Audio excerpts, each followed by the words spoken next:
Said, I'll go ahead and get started here. Robin, would you be able to let me know if you are able to see the screen that I'm presenting on? Yeah, I can see it. Looks great. Okay, excellent.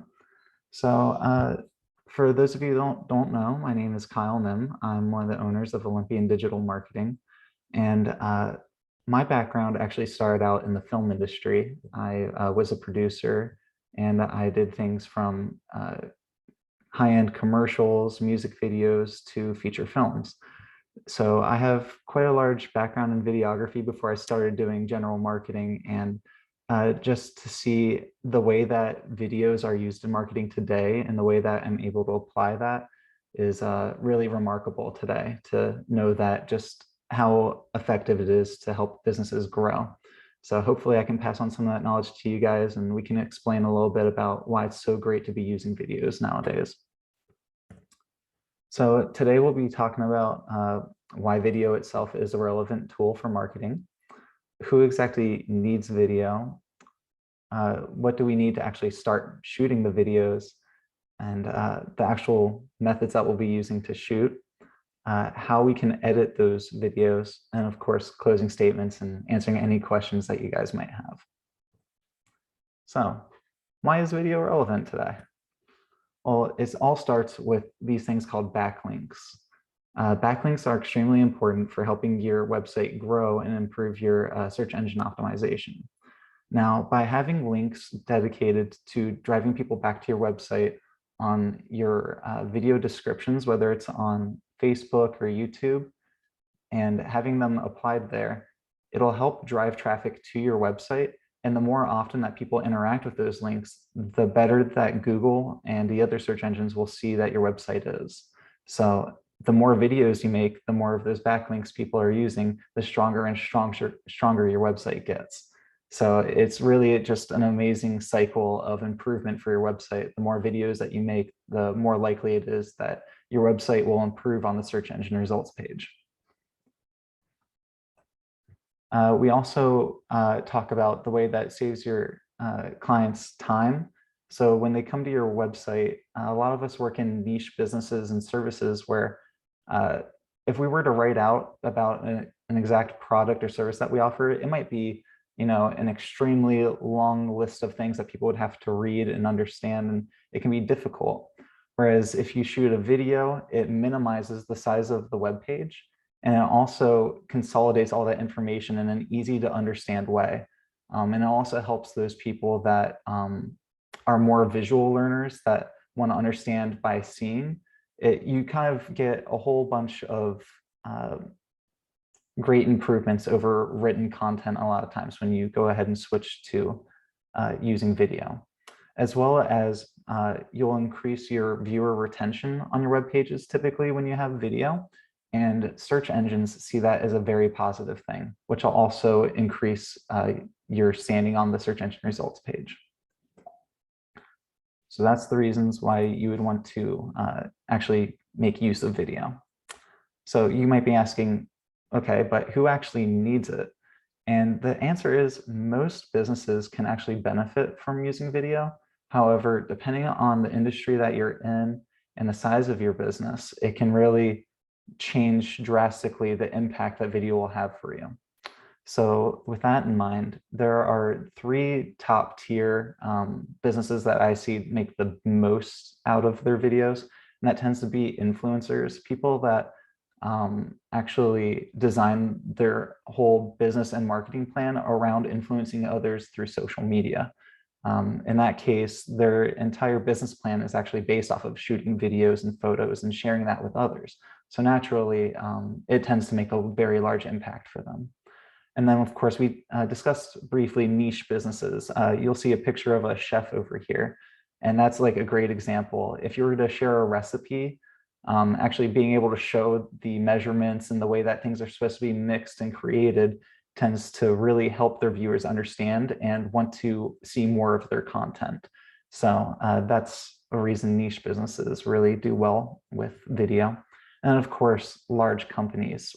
When we think of like Apple and Google, of course, they have the resources to make huge grounds with their video marketing and they can be found anywhere. But even with each business that keeps growing, typically the bigger and bigger you get, the more and more you can actually make use of it when it comes to even internal resources, actually putting out memos and things through video for all of your employees. It tends to be very beneficial. So it's something to keep in mind.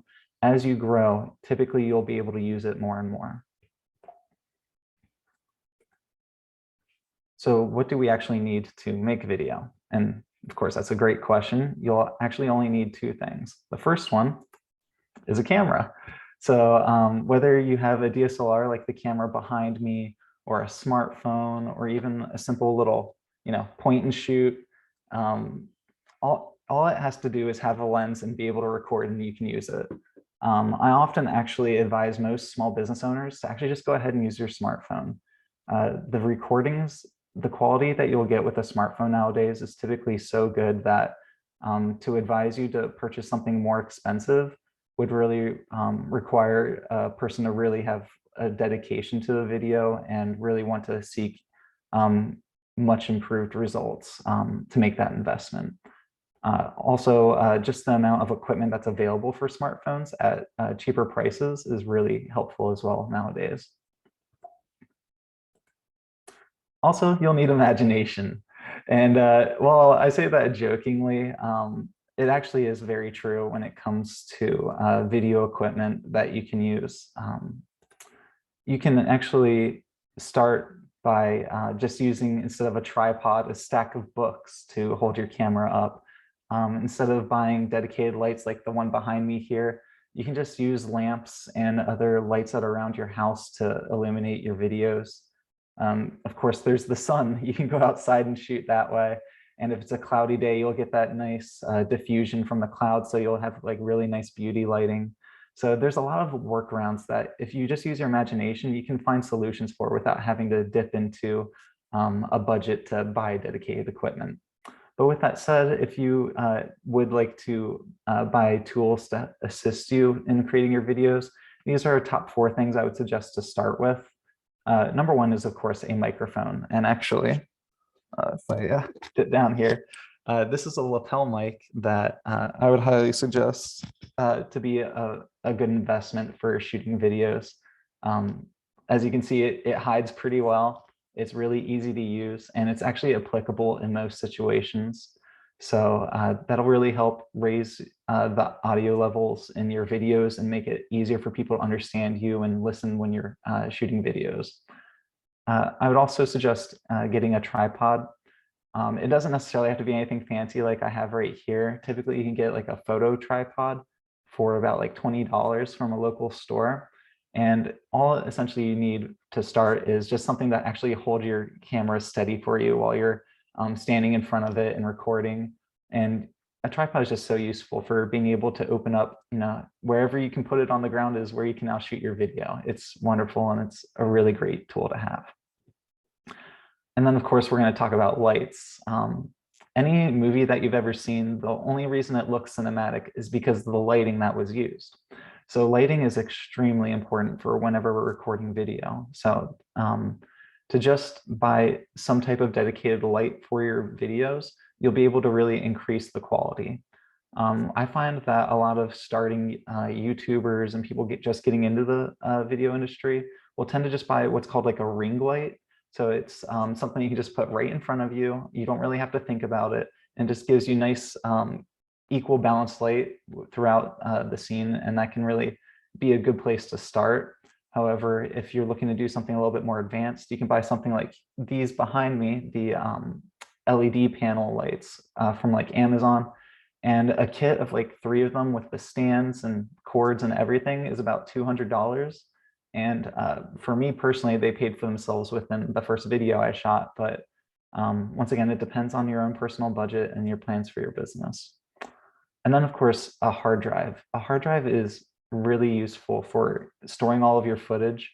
If you're going to dedicate to shooting a lot of videos, you're going to start storing a lot of data with all the photos and videos that you shoot.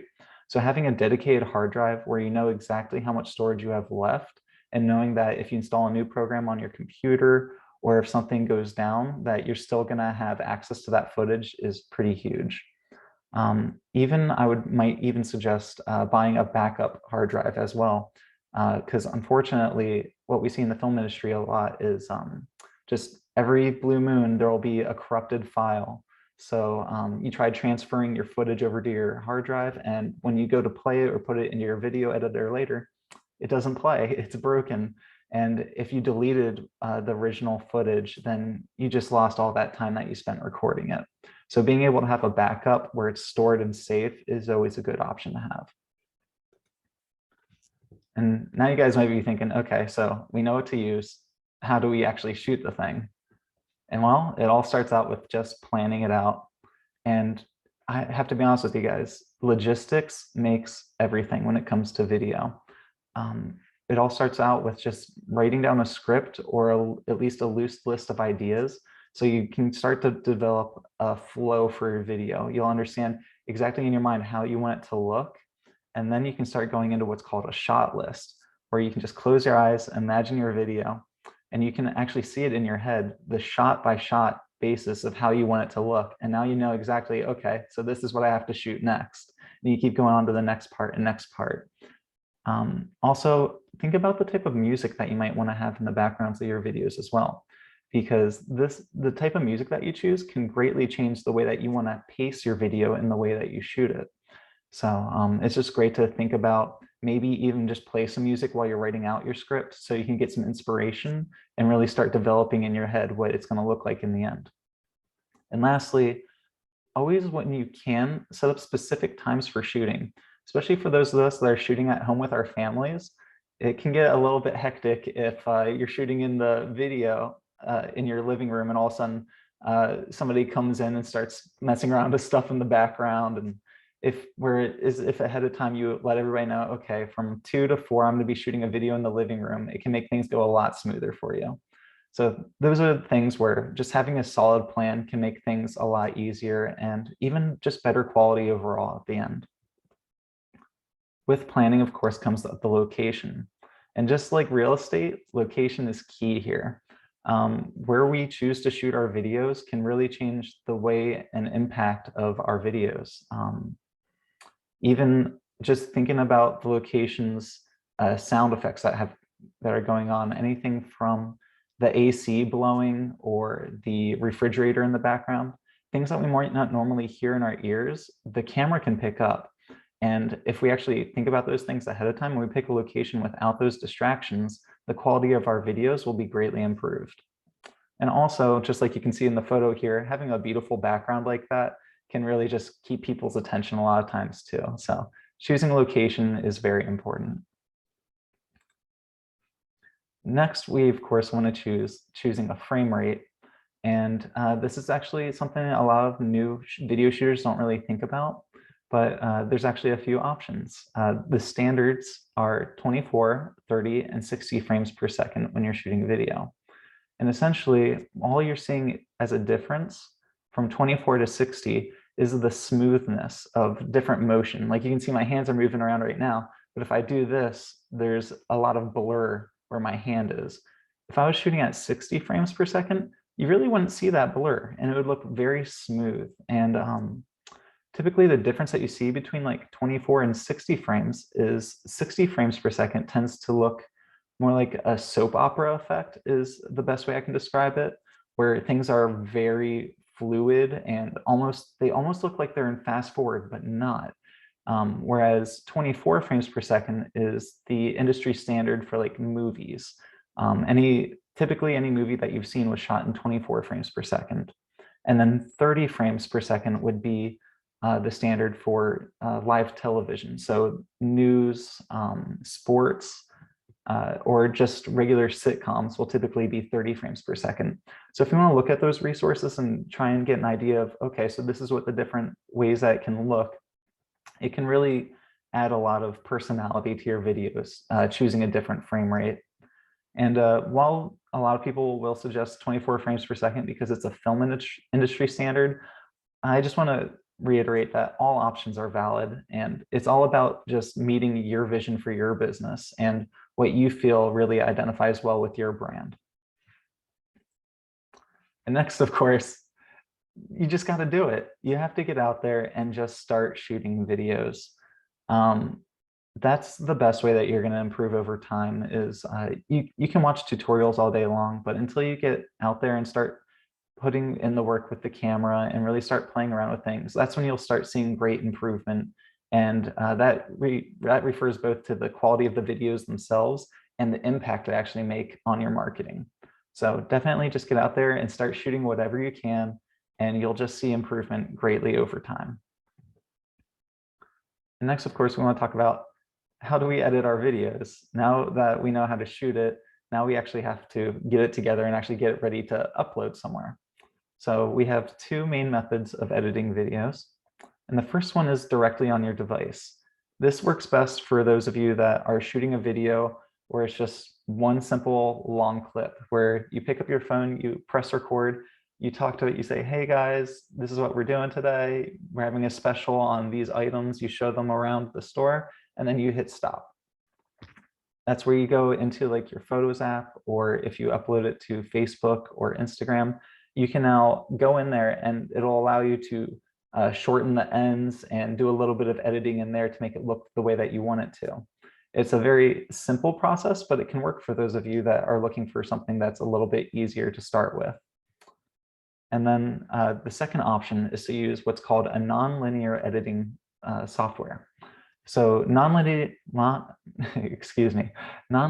editing software is what's used throughout the film industry to, and even just the regular video industry, to shoot any type of video that's greater than a single clip.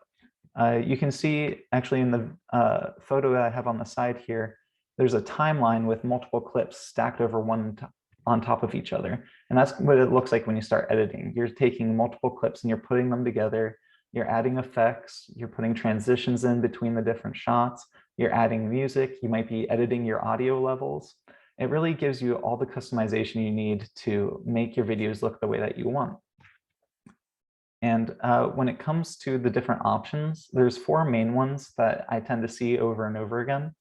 The most common that I see is Adobe Premiere. That's a very advanced program. I will put that out there, that beginners can use it and can make use of it. However, for those of you that are brand new to video editing, I would actually point you to Adobe Rush, which is a much simplified version of Premiere, where it gives you the basic tools that you need to use, and it makes it a lot easier to know where things go. And they tend to have good tutorials to start out to help you and learn the actual program itself. After that, we have Final Cut Pro. That's my personal preference when it comes to video editor. It tends to be a lot easier for newer people, just based off the way that the software works. It's a much more visual and artistic looking program, and it's only available on Apple products, but it's also a one-time cost. I believe it runs at $300 for the program, and that's it. Whereas Adobe Premiere and Adobe Rush tend to cost about $20 a month to use, and that's in perpetuity. You'll always have to pay that cost if you want to use an Adobe product. And then there's DaVinci Resolve, which is actually very similar to Final Cut Pro, and it can be used on any platform that you want, and it's absolutely free. If you want to unlock more advanced features, once you start really getting into editing, you can buy more additional features for DaVinci Resolve if you decide to dip into that, though.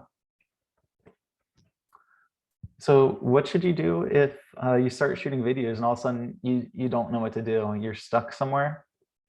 YouTube, the same place that we watch SNL clips, Jimmy Fallon, anything, is the perfect resource for shooting videos. Honestly, there are tutorials for just about anything you could ever imagine there. And there's just so many good videos up there that can show you anything that you want to learn. So I highly suggest using YouTube as a resource. But of course, I'm here now, so any of you that have questions, I'd be happy to answer them for you now.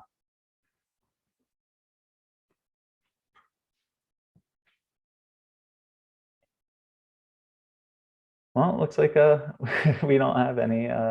Robin, did you have anything? Hi there. Oh, My name is there we go. Mel. Hi. Sorry, I'm at a job site, but I am watching. Thank you so much for sharing all your information. I do have one quick question regarding shooting with your phone and uploading into social media. I've experienced the uploads that are coming up blurry after I upload them into social media. So I was wondering if that's something that I'm doing on my end. You were talking about the different rates of shooting. You know, maybe is there something that I can do differently to avoid that? Thank you. Sure. So I've actually had that issue myself, particularly with Facebook and Twitter, and they tend to actually make your videos take a lot longer for the resolution to improve. Essentially what's happening when you upload to those platforms is they're adding what's called compression to your video when you upload it to shrink down the video size to make it easier for them to share. But while they're doing that, they put up a lower resolution version of your video so people can start watching it immediately. So typically within a few hours to about a day, normally you'll see an improvement and there'll be higher resolution options to watch your video at. And typically if you just click, there'll either be like 3 dots in the top right corner or a cog wheel. If you click on that, typically they'll have resolution options for you to choose from and you can double check there. Otherwise, there might be a setting within the actual uploader that you might see where it gives you an option to upload at a specific resolution. And that might be an option there where you might have accidentally set it to a lower resolution, like 240p, 480p. Whereas for high definition video, we typically want people to upload at 1080p or higher. So that would be between 1080p and 4K. 1080p tends to be the sweet spot for right now, though, whenever you're uploading to any type of social media. Hopefully that's a good answer for you there. That is, I do believe that there is one platform, TikTok, that does not allow the 1080, but I will definitely try your suggestion for the other platforms. Thank you so much. Yeah, of course. Good luck with that. And we do have a question in the chat from Maya. What are your thoughts on video lengths? Oh, that is a great question. So video length can depend greatly on the content that you're shooting. However, excuse me, one second, I just need some water.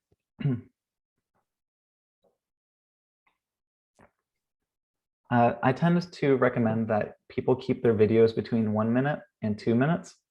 And that's because people's attention span tends to be lower nowadays. And just to keep them interested in your content, that those videos tend to work better unless your content is something that's like really in depth. Things like what we talked about earlier, if it's like a cooking recipe, sometimes people stick around longer for things like that. But anything else, the shorter it can be, typically it's better. You'll have better viewer retention from beginning to end if you keep it at a lower end.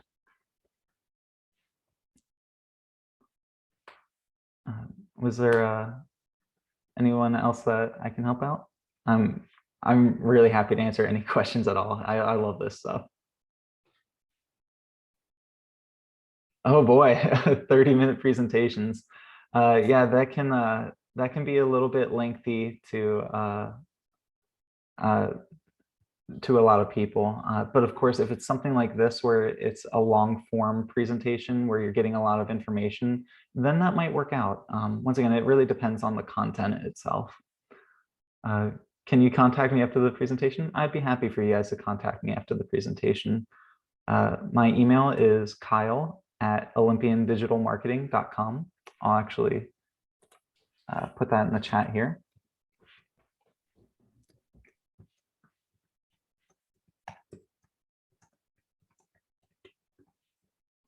And I'd be happy to answer any questions that you guys have. Yeah, I love talking about video. So as long as it's nothing too in depth, of course, I'd be happy to answer any questions that you guys have.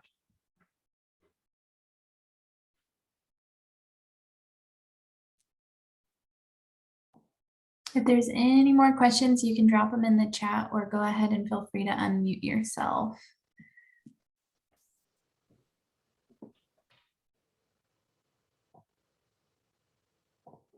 Of course, I'm happy to be here. You know, this is information that I think most business owners need to know nowadays is how to start getting into video. I think we're going to see in the next few years, it's gonna kind of become more and more common to use it in your marketing, and it's just so useful. So thank you all for coming here. I really appreciate it and being able to share this information with you.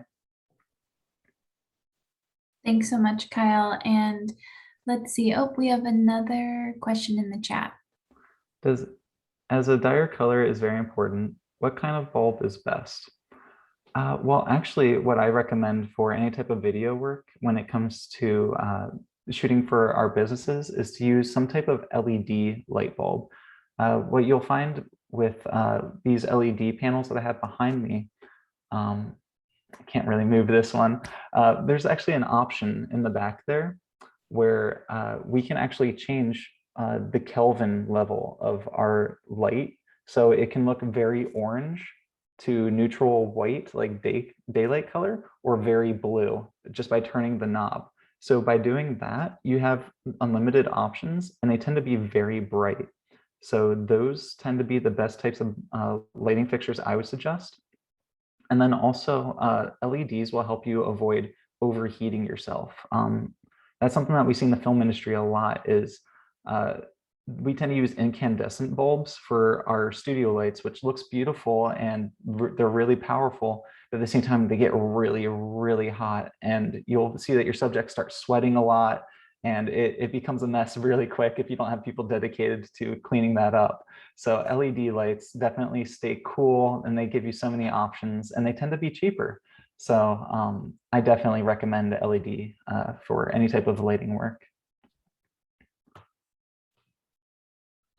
For short videos, what length of video is most effective at capturing nowadays? When we say capturing, are we talking about capturing an audience? If you could just answer that for me, that would really help me guide my answer for you. I would say that for right now, with the way that TikTok has taken off and has become such a big boon for social media companies, I would suggest like 30 seconds to a minute tends to be the most capturing of audiences, if that's what you mean, just because people can watch it, they can get a quick taste of whatever it is that you're offering, and they can move on to the next thing. And they tend to like that. They like scrolling through the next thing and the next thing and the next thing, and they can ingest a lot of media that way. So I would suggest those shorter ones. Oh, capturing attention on Instagram and YouTube. So yeah, those tend to be the better for capturing people's attentions. On YouTube, you might find that if you do end up becoming an influencer level or a brand ambassador where you're going to start making money off of your videos, then you'll want to extend the length a bit. We find that anybody that shoots videos over 10 minutes tends to make a lot more ad revenue. So that's where you might want to think about lengthening it if you tend to start using ad revenue as an additional income for your business on your videos. That was a great question, for sure.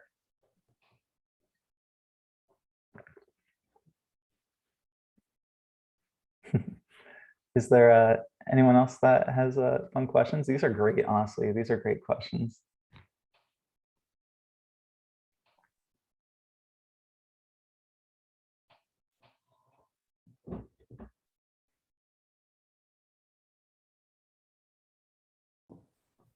All right, I'm not seeing any other questions coming through the chat, but we'll give it just a moment. In the meantime, as a reminder, this presentation is recorded, so it will be accessible on our website, and then I'll also send it out in an email to everyone that attended, as well as some resources that were requested. So those will be on the way. And thank you so much for being here. We do have another question in the chat, Kyle. Do we consider background colors important? I'm pretty pale and have a gray wall behind me. Is it better to do something different? Or what are good colors for video? That's actually a really good question. So when it comes to your background, we of course want to start with, if you look behind me here, we notice that I have a lot of distance between me and my back wall. And the reason that is because it creates a lot of depth. It helps you, since videos are 2D, creating that depth in your video helps create a more 3D effect, and people tend to be more open to watching it. Whereas people that tend to shoot with their wall right behind them, it can be a little bit closed off. It can even make the colors look different because the shadows from your body will be displayed on the wall behind you, and it can make it look a little bit different. So I would suggest first seeing if changing the depth of how far away you are from your video, or I'm sorry, from your wall changes the effect that you're seeing in your videos. However, if you're going to change colors at all, if you're doing a solid color behind you, I tend to see that white is actually, like if you're doing like a backdrop behind you, white tends to do really well because it just helps people focus on whatever's in color in front of them. And that works really well. As you mentioned, gray can kind of absorb color and it can kind of make you look pale. So if you use something that's pink or rosy, or orange even, can tend to help brighten that up. And the light actually behind you will also reflect from that wall and color behind you and put that on. It'll like reflect that color onto you in your video. So you'll see that your pigment changes a little bit that way too. So there's actually a lot of things to consider when you're choosing a background, whether it's just plain color, or if you're just going to do anything like a live setting like this, where you're just choosing the depth and the angles that you're going to use. So there's quite a lot to choose from. Do filters change the quality of videos? So there's actually two types of filters that you can do when it comes to video. What we have here is actually a filter that goes in front of your lens, and that can greatly change your video. It can do all types of effects, but if you're asking about digital filters that you actually do in the software, kind of like what Instagram does with like a sepia tone and things like that, they can greatly change the quality of your video. When you're talking about the way that a video impacts other people, color elicits emotion. So by choosing a color that affects the type of tone that you're trying to bring across can really help. I tend to suggest not going too extreme with filters, especially if it's very contrasty. It can make things look a little bit crazy, especially after the social media's platforms compression applies to it. It can look very blocky and odd. So I tend to suggest, if you're going to do a filter, not to apply it to a very high extent in the software. Just put it on there to add a little bit of what I would say is like flavor to the footage. That would be perfectly fine. And it's really just about playing around with it and seeing what you think of it personally. If you feel like it really helps get your point across in your video better by applying it, or if it just looks more aesthetically pleasing, then definitely go for it. That's one of the great things about videos, that you can play around with anything. It's an art form, and you can just do whatever you want to it to make it your own. But going back to the physical filters real quick, I realize that you were probably asking about the software ones, but the physical filters can actually change a lot about your videos too. What I have here is one that you can actually clip onto your cell phone. And in front of it, I actually have what's called an ND filter. And by turning this, I can actually reduce the amount of sunlight that comes into the lens. So my camera will now be less sensitive to the light, and you'll see that there's less blown out things happening on the image, as well as it'll reduce our shutter speed. So it'll help us get that more natural blur in the motion, whereas the camera would have turned up the shutter speed without this. And that would currently really remove any motion blur at all from your video. So it can really change the way that your video feels when people watch it. There's also filters called polarizers, and those are great if you're ever going to shoot through glass, like a car window, or if you're going to record fish in water. You want a polarizer lens on the front of your camera So that way, it'll actually see through the reflections and you'll actually be able to see what's beyond that surface. So those types of filters are extremely helpful. So sorry, I went off on a little bit of a tangent there, but yes, filters are a really big deal for any type of video work, whether you're talking about software or actual physical filters that you put on your camera. What brand do I recommend for phone filters? When it comes to any type of filter that you're going to put on your camera, I recommend actually just going in and looking at the reviews, because there are hundreds of brands out there. What I have here is, I pronounce it Newer, but there's two E's in there, so it could be Newer. They're a brand that I've seen around for a while, and they tend to be very good products at a good price. However, what I've also found is that each manufacturer has differing levels of quality with each product. So definitely always just look at the reviews. And as I mentioned earlier in the presentation, YouTube is your best friend. Go in and you can actually find people's footage from using these products, and you'll be able to tell if those products will work right for you. That's definitely my best recommendation if you're looking for specific manufacturers. Do we have any recommendations for shooting in the evening or at night? I have an iPhone 12 Pro Max. Absolutely, I do. So one of the great things that iPhone does, and I believe even a lot of Android phones do now, is you can actually turn on your phone light that's on the front here while you're recording. So if you're shooting that way, like we're not talking about like selfie mode where the camera's in front of you, it's pointing outwards. Now you can illuminate your subjects at night and record that way. So that's extremely helpful. However, if you are doing selfie mode, I have found a solution that works, and that's turning your brightness up as much as possible. And if your camera allows it, switch to a white screen. So if you take like a quick photo of like a white piece of paper and just keep that in your photos, you can flip that out when you need it at night and turn your brightness all the way up on your screen, and that'll kind of create a light for you while you're recording. So that's actually two really helpful ways to do that.